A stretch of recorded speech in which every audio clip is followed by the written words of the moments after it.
as limited as it has been, and I admit I needed to do more research before the vote on Prop 8.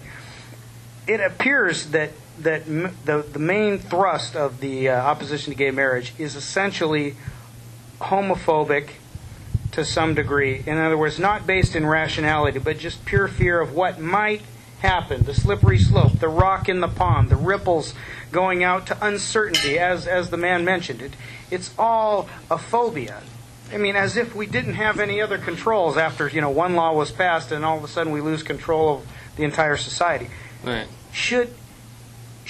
How should the pro same-sex marriage recognition campaign counter that, what I would characterize as homophobic demagoguery? With the facts. Good answer. Nothing's gonna change. Okay, I say nothing's gonna change. That's not true. Okay.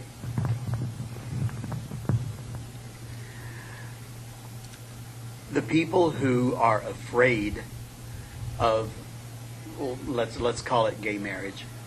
The people who are afraid of that are mostly afraid for religious or traditional reasons. It's always been like this my whole life. Like their whole life has spanned the entire span of human existence. It hasn't. It's been true during their lifetime. It would be a challenge for them to think in new ways about marriage, when in fact all they really have to do is say, the government is now going to stop licensing personal relationships. The churches or other philanthropic, nonprofit, whatever organizations are going to be able to certify unions, not license, certify. Licensure is reserved for the state. And if the government needs to do the accounting on these artificial entities where two or more people get together to share responsibility, financial responsibility for each other, we already have a construct for that. It's a partnership. Yeah. Just like there are sole proprietorships and corporations, we also have partnerships.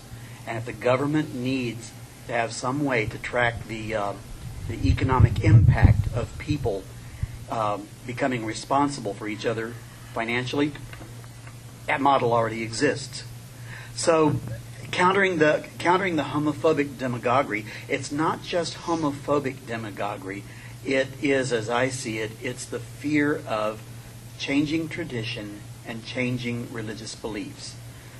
It's not so much homophobia as it is that there's a lot of people that say, well, I like you and all of that, but it's always been this way. How in the world am I supposed to deal with that? Well, that's not a rhetorical question. We have to come up with an answer. One way to combat this, especially when you're dealing with the religious aspect of it, is show people examples from their own religion. The Catholic Church in the 13th century allowed priests to marry. Later they decided, wait a minute, if they marry and a priest dies, and you have to remember, in medieval Europe, the priest is the one that held the wealth of the community. If he dies, his wife takes that, not the church.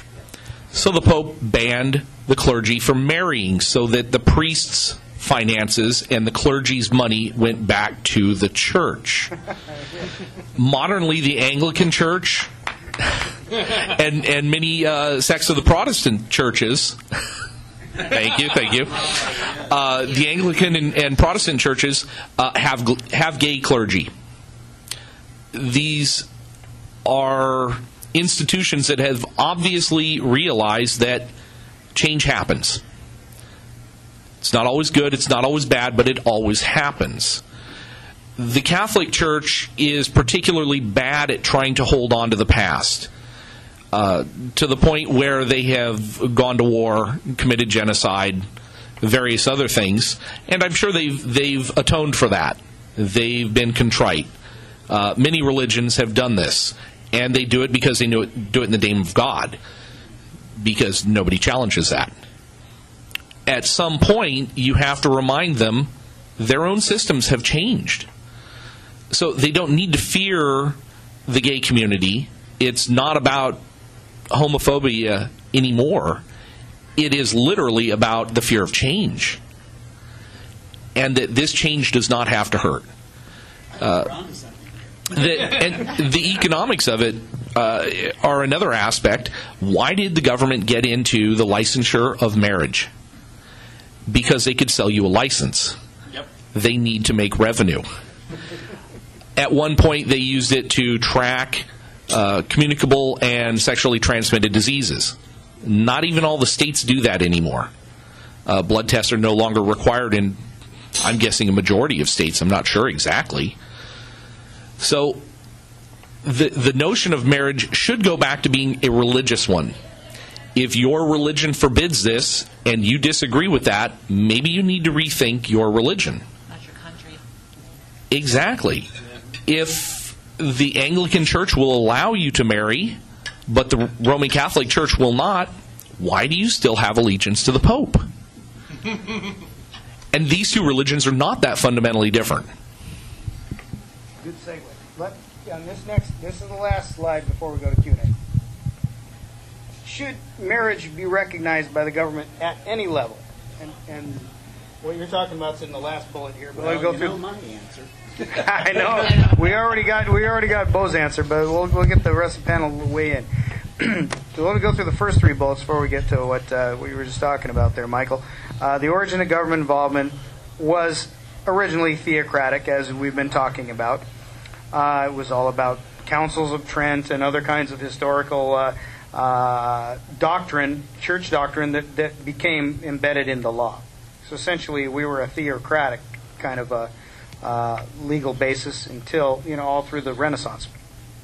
The continuation of legal involvement of the state in the modern times, though, is based more on paternalism.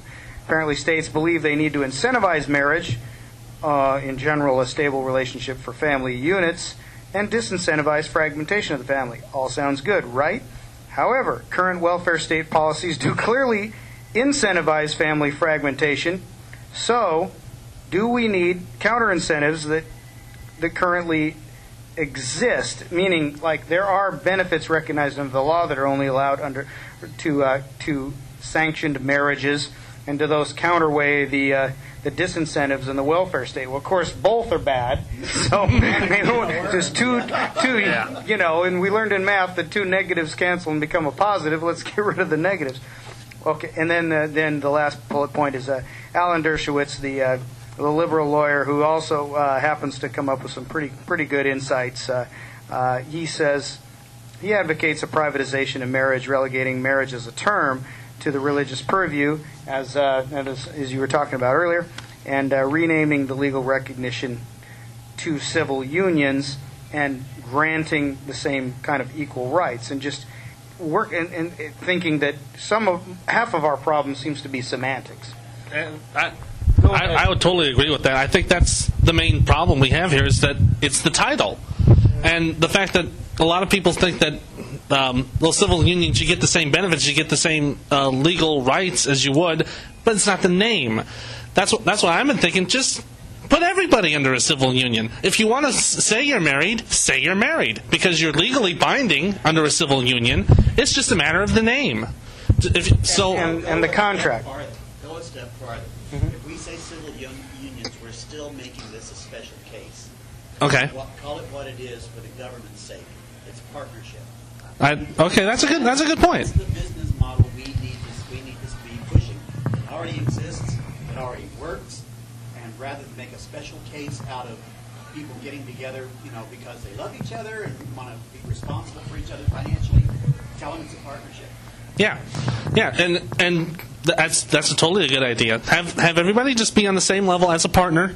If you want to tell people that you're married as a title, go for it. You're still legally partners, and there's nothing wrong with saying that you're married to each other. But I was talking with a self-styled jurist earlier today, my mother. She was saying that she rendered an opinion that look, yeah, I understand it's semantics. However, it is a contract. Marriage is a contract, and I said, well, but marriage currently, hetero marriages default you the rights of marriages.